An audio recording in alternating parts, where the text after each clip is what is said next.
Most of us go through life trying to do our best at whatever we do, whether it's our job, family, school, or anything else. I feel that way. I try my best. But some time ago, I came to a realization that I wasn't getting much better at the things I cared most about, whether it was being a husband, or a friend, or a professional or teammate. And I wasn't improving much at those things, even though I was spending a lot of time working hard at them. I've since realized from conversations I've had and from research that this stagnation, despite hard work, turns out to be pretty common. So I'd like to share with you some insights into why that is and what we can all do about it. What I've learned is that the most effective people and teams in any domain do something we can all emulate. They go through life deliberately alternating between two zones, the learning zone and the performance zone. The learning zone is when our goal is to improve. Then we do activities designed for improvement, concentrating on what we haven't mastered yet, which means we have to expect to make mistakes, knowing that we will learn from them. That is very different from what we do when we're in our performance zone, which is when our goal is to do something as best as we can, to execute. Then we concentrate on what we have already mastered, and we try to minimize mistakes. Both of these zones should be part of our lives, but being clear about when we want to be in each of them, with what goal, focus, and expectations, helps us better perform and better improve. The performance zone maximizes our immediate performance, while the learning zone maximizes our growth and our future performance.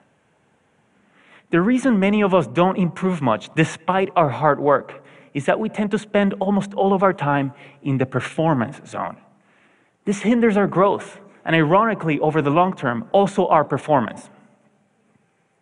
So what does the learning zone look like? Take Demosthenes, a political leader and the greatest orator and lawyer in ancient Greece. To become great, he didn't spend all his time just being an orator or a lawyer, which would be his performance zone, but instead he did activities designed for improvement.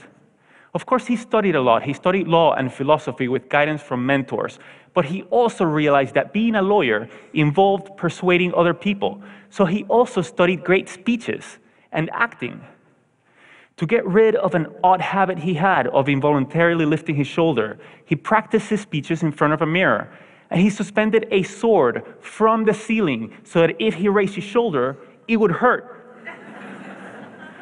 To speak more clearly despite a lisp, he went through his speeches with stones in his mouth. He built an underground room where he could practice without interruptions and not disturb other people. And since courts at the time were very noisy, he also practiced by the ocean, projecting his voice above the roar of the waves. His activities in the learning zone were very different from his activities in court, his performance zone. In the learning zone, he did what Dr. Anders Ericsson calls deliberate practice.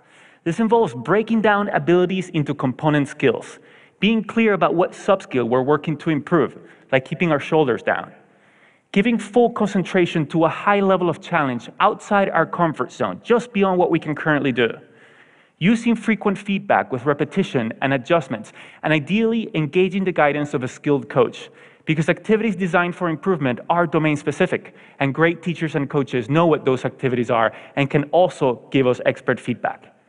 It is this type of practice in the learning zone which leads to substantial improvement, not just time on task, performing.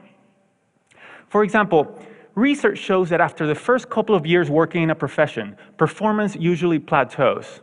This has been shown to be true in teaching, general medicine, nursing, and other fields.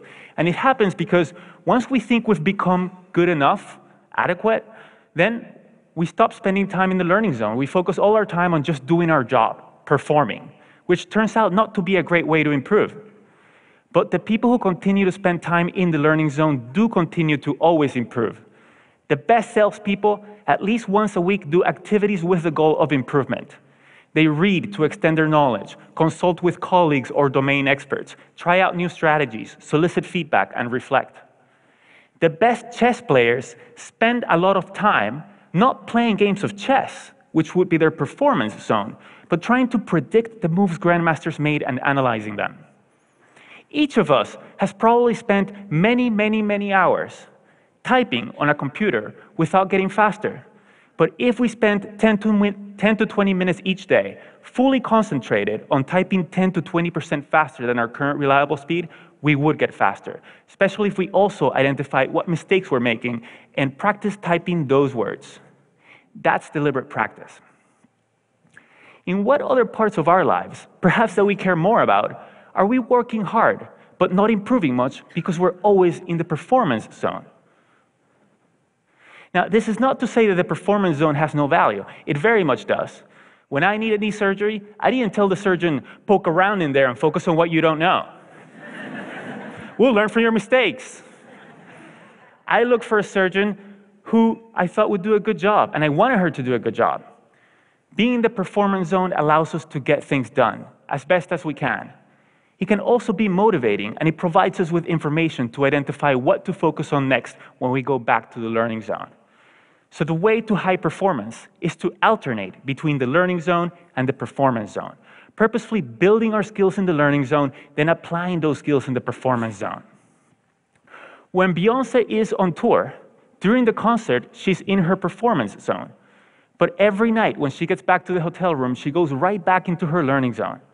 She watches a video of the show that just ended. She identifies opportunities for improvement for herself, her dancers, and her camera staff.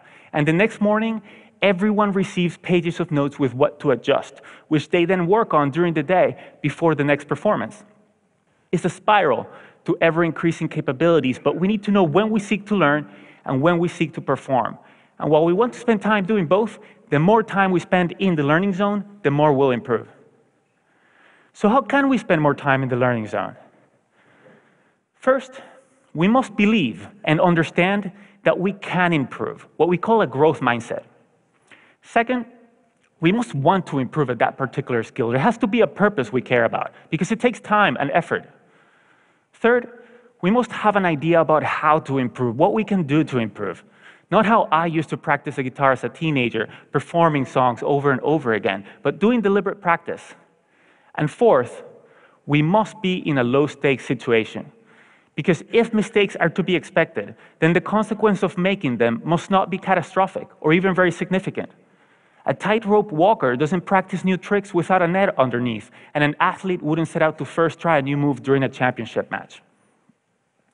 One reason that in our lives we spend so much time in the performance zone is that our environments often are unnecessarily high stakes. We create social risks for one another, even in schools which are supposed to be all about learning, and I'm not talking about standardized tests. I mean that every minute of every day, many students in elementary schools through colleges feel that if they make a mistake, others will think less of them. No wonder they're always stressed out and not taking the risks necessary for learning. But they learn that mistakes are undesirable inadvertently when teachers or parents are eager to hear just correct answers and reject mistakes rather than welcome and examine them to learn from them, or when we look for narrow responses rather than encourage more exploratory thinking that we can all learn from. When all homework or student work has a number or a letter on it and counts toward a final grade, rather than being used for practice, mistakes, feedback, and revision, we send the message that school is a performance zone. The same is true in our workplaces. In the companies I consult with, I often see flawless execution cultures, which leaders foster to encourage great work, but it leads employees to stay within what they know and not try new things, so companies struggle to innovate and improve, and they fall behind.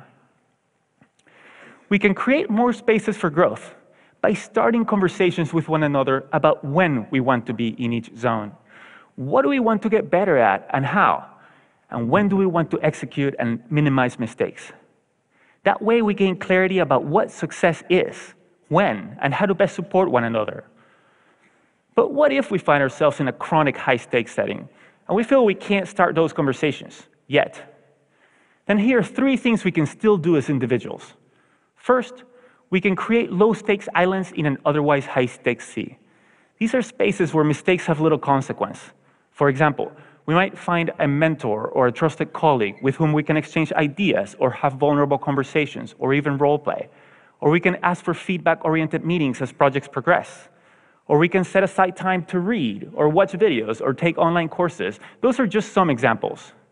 Second, we can execute and perform as we're expected, but then reflect on what we could do better next time, like Beyoncé does, and we can observe and emulate experts. The observation, reflection, and adjustment is a learning zone. And finally, we can lead and lower the stakes for others by sharing what we want to get better at, by asking questions about what we don't know, by soliciting feedback, and by sharing our mistakes and what we've learned from them so that others can feel safe to do the same. Real confidence is about modeling ongoing learning.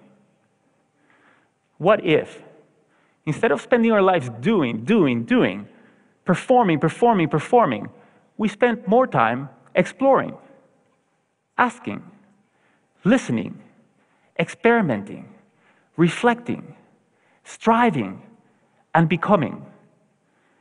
What if we each always had something we were working to improve? What if we created more low-stakes islands and waters? And what if we got clear within ourselves and with our teammates about when we seek to learn and when we seek to perform, so that our efforts can become more consequential, our improvement never ending, and our best even better? Thank you.